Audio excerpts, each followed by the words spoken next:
इस कार्यक्रम के प्रायोजक हैं रायपुर होम्स। अमेरिका में आर्थिक आंकड़ों में सुधार के संकेतों के बाद शुक्रवार को भारतीय शेयर बाजार में अच्छी तेजी देखने को मिली। आज सेंसेक्स 231 अंक या 0.28% बढ़कर 82,366 के लेवल पर बंद हुआ, जबकि निफ्टी 84 अंक या 0.33% बढ़ोतरी के साथ 25,235 के लेवल पर क्लोजिंग दी। कारोबार के आखिरी दिन बाजार की शुरुआत बड़े गैप के साथ हुई। निफ्टी ने लगातार तीसरे दिन अपना नया ऑल टाइम हाई बनाया, वहीं लगातार दूसरे दिन सेंसेक्स ने भी ऑल टाइम हाई टच किया। नमस्ते, मेरा नाम अमनदीप है और आप एशियन न्यूज की खास पेशकश स्टॉक पे टॉक देख रहे हैं।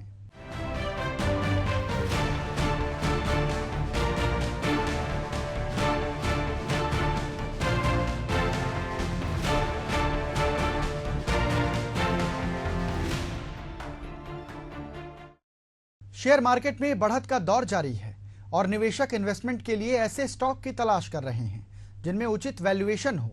शुक्रवार के बाजार में सेंसेक्स और निफ्टी ने एक बार फिर अपना नया ऑल टाइम हाई लगाया। आज के मार्केट कैप में mid cap stock Patel engineering limited की चर्चा है, जो कई दिनों के बाद तेजी में दिख रहा है।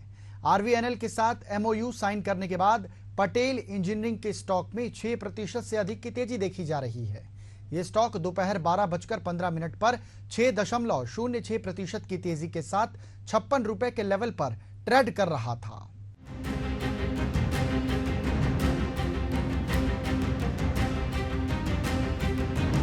पटेल इंजीनियरिंग कंपनी ने इंफ्रास्ट्रक्चर प्रोजेक्ट को संयुक्त रूप से विकसित करने के लिए सरकारी कंपनी रेल विकास निगम लिमिटेड यानी RVNL के साथ मेमोरेंडम ऑफ एग्रीमेंट MOU हस्ताक्षर पर साइन किए।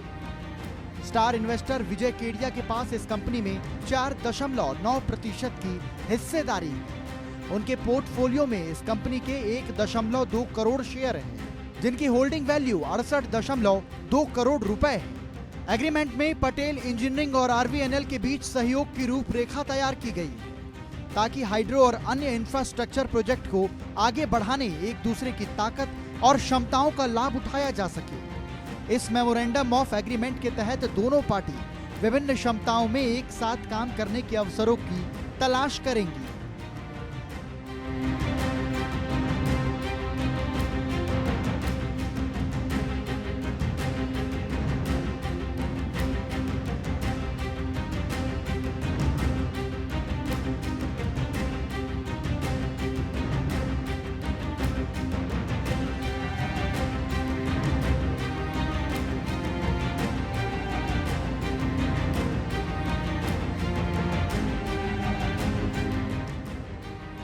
पटेल इंजीनियरिंग के डेली चार्ट को देखें तो जून 2024 में ये स्टॉक 74.30 रुपए के लेवल से लगातार 32 ट्रेडिंग सेशन तक गिरकर 51.50 रुपए के लेवल पर आ गया था। इसके बाद स्टॉक में 52 रुपए से 55 रुपए के बीच लगातार 17 ट्रेंडिंग सेशन में कंसोलिडेशन हुआ था। शुक्रवार की बढ़त ने इस कंसोलिडेशन की ऊपरी रेंज को तोड़ दिया है और डेली चार्ट पर हैवी वॉल्यूम से ट्रेंड लाइन ब्रेकआउट किया है। पेट्रोल रिसर्च के कलीम खान ने कहा कि पटेल इंजीनियरिंग डेली चार्ट पर मजबूत दिख रहा है।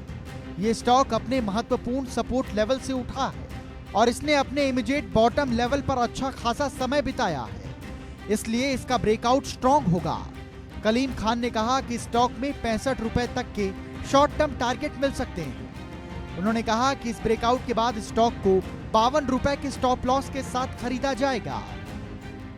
देश के बिजनेसमैन रतन टाटा के मालिकाना हक वाले टाटा ग्रुप की एक कंपनी ने निवेशकों या शेयर धारकों को माला माल कर दिया है। इस स्टॉक ने पिछले 12 महीने में 200% से अधिक का मुनाफा दिया। वहीं चार्ट पैटर्न के मुताबिक इसमें आगे और भी तेजी आने वाली है, जो स्टॉक को नए शिखर तक पहुंचा सकती है। एक्सपर्ट्स ने बताया कि शॉर्ट टर्म ट्रेडर्स अगले 2 से 3 सप्ताह में 7500 रुपए से अधिक के टारगेट के लिए अभी स्टॉक खरीद सकते हैं।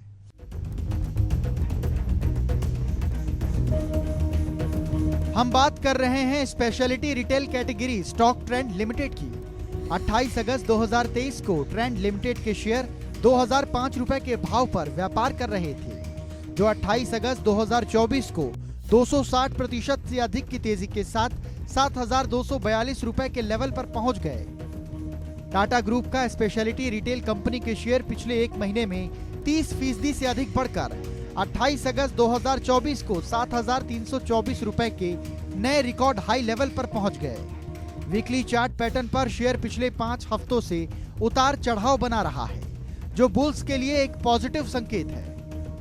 प्राइस एक्शन के मामले में शेयर डेली चार्ट पर 5, 10, 30, 50, 100 और 200 डीएमए जैसे अधिकांश महत्वपूर्ण लॉन्ग एंड टर्म मौजूद मूविंग एवरेज से ट्रेड कर रहा है।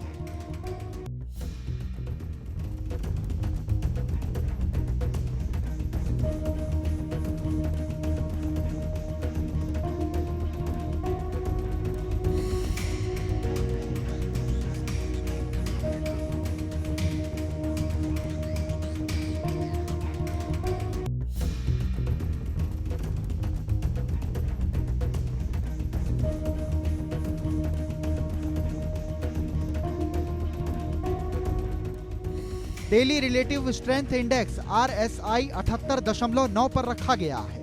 70 से ऊपर RSI को ओवरबॉट माना जाता है। इसका मतलब है कि शेयर में गिरावट आ सकती है।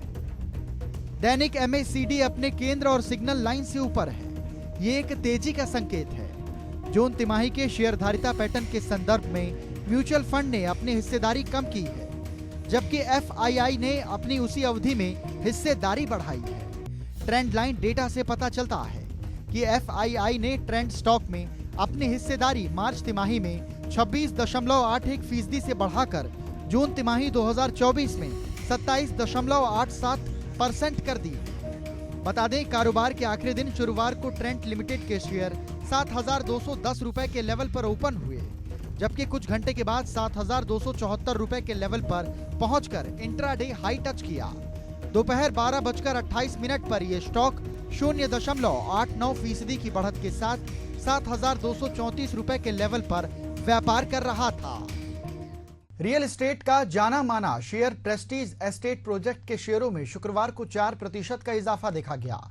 ये तेजी तब देखी गई जब कंपनी ने इस बात का ऐलान किया कि वो 5,000 करोड़ रुपए जुटाने के लिए एक QIP ऑफर शुरू कर रही है।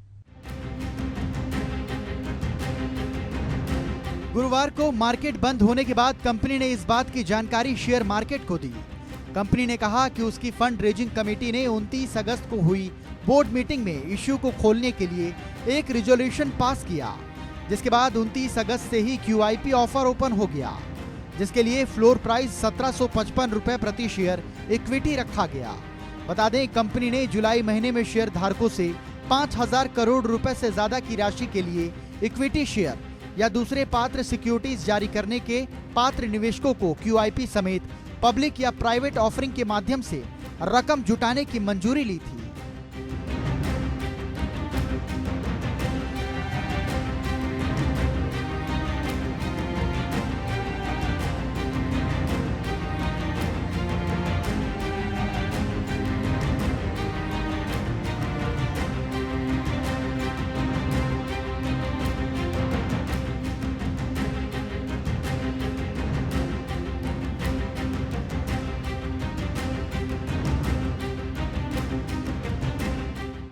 जानकारी के अनुसार QIP से मिले पैसों का इस्तेमाल कंपनी कुछ लोन के भुगतान में करेगी।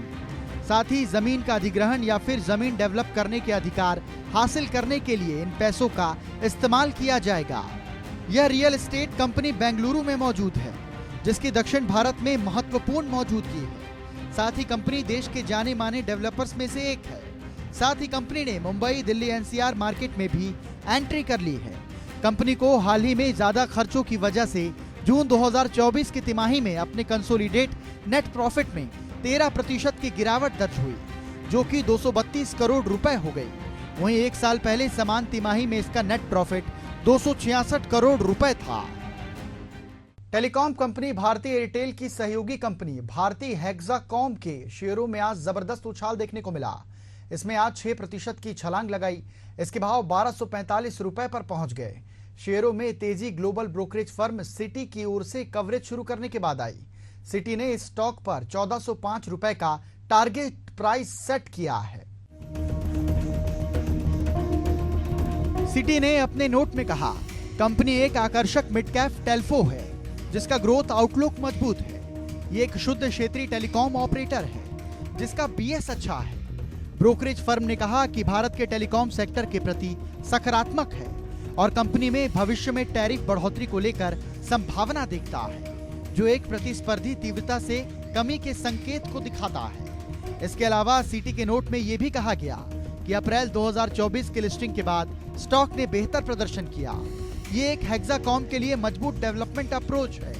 मजबूत बैलेंस शीट और प्रतिद्वंदी स्टॉक के मुकाबले बेहतर रिटर्न रेशियो रखता है।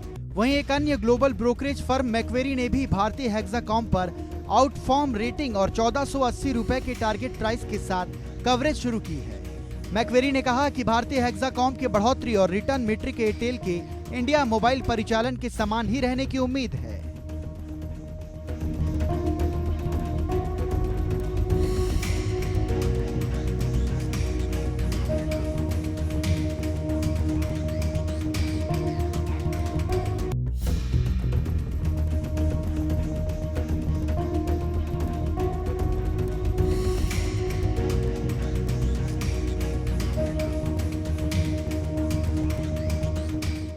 भारतीय हेक्साकॉम की आज वार्षिक आम बैठक होने वाली है। एजीएम दोपहर 1:30 बजे वीडियो कॉन्फ्रेंसिंग या अन्य विजुअल माध्यमों से शुरू होगी। भारतीय हेक्साकॉम एजीएम 2024 में फाइनेंशियल ईयर 2024-25 के पहले डिविडेंड पर भी विचार कर सकती है। फाइलिंग में कंपनी ने कहा कि 30 अगस्त 2024 को दोपहर 1:30 बजे होने वाली आगामी 29वीं वार्षिक आम बैठक में सदस्यों के मंजूरी के अधीन सदस्यों की मंजूरी मिलने के बाद लाभांश का भुगतान अनुमोदन की तारीख से 30 दिन के भीतर उन सदस्यों लाभार्थियों स्वामियों को किया जाएगा जिनके नाम शुक्रवार 16 अगस्त 2024 को कारोबारी घंटों की समाप्ति पर सदस्यों के रजिस्टर डिपॉजिटरी रिकॉर्ड में दिखाई देते हैं। शेयर मार्केट में शुक्रवार को कारोबार की शुरुआत एक बड़ी बढ़त के साथ हुई और निफ्टी और सेंसेक्स ने अपने नए ऑल टाइम हाई लेवल को देखा।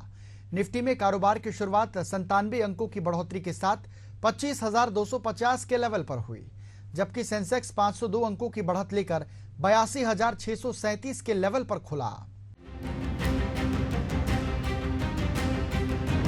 निफ्टी जैसे ही 25,000 के पार पहुंचा, उसके बाद उसे नया बूस्ट मिल रहा है। बायर्स लेवल पर आ रहे हैं। शुरुआती कारोबार में निफ्टी 50 पैक से बीपीसीएल, कोल इंडिया, बजाज फाइनेंस, बजाज फिनसर्व, एचडीएफसी बैंक जैसे काउंटर 2 से 1% की तेजी दिखा रहे हैं, जबकि निफ्टी 50 से Tata Motors, Hindalco, Tech Mahindra, TCS जैसे काउंटरों में मामूली बिकवाली का दबाव दिख रहा है। इस समय शेयर मार्केट नए ऑल टाइम हाई बनाता जा रहा है।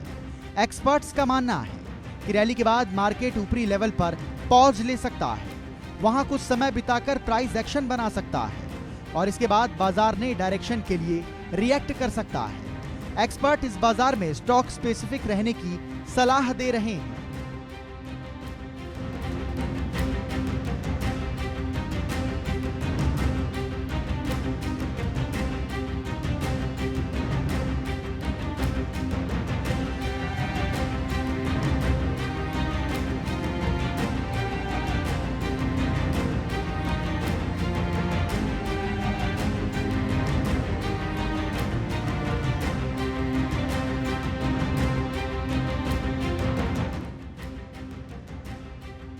एंजल वन के equity technical analyst Rajesh Bhosale ने कहा कि निफ्टी ने लगातार 25,000 का लेवल बनाए रखा है। जब तक ये सपोर्ट बना रहता है तब तक पॉजिटिव बायर्स बने रहने चाहिए। हालांकि 25,000 से नीचे ब्रेक निफ्टी को 24,850 या उससे कम की कमजोरी ला सकता है। अमेरिकी आर्थिक आंकड़ों में मजबूती के बाद गुरुवार को मिले जुले कारोबार में डॉव जोन इंडेक्स ने रिकॉर्ड ऊंचाई को छुआ, जबकि एआई चिप निर्माता एनवीडिया ने गिरावट देखी क्योंकि इसका पूर्वानुमान निवेशकों को प्रभावित करने में विफल रहा। डॉव जोन्स में 0.59% की बढ़त रही, जिसके प्रभाव में आज सुबह एशियाई बाजार बढ़त लेकर खुले। एशियाई शेयरों में उछाल आया क्योंकि अमेरिका में पॉजिटिव ग्रोथ के आंकड़ों से फेडरल रिजर्व अर्थव्यवस्था के लिए रेट कट की योजना बना रहा है। और इसी के साथ हमारी खास पेशकश टॉक पे टॉक में फिलहाल इतना ही। मुझे दीजिए आज्ञा। नमस्कार।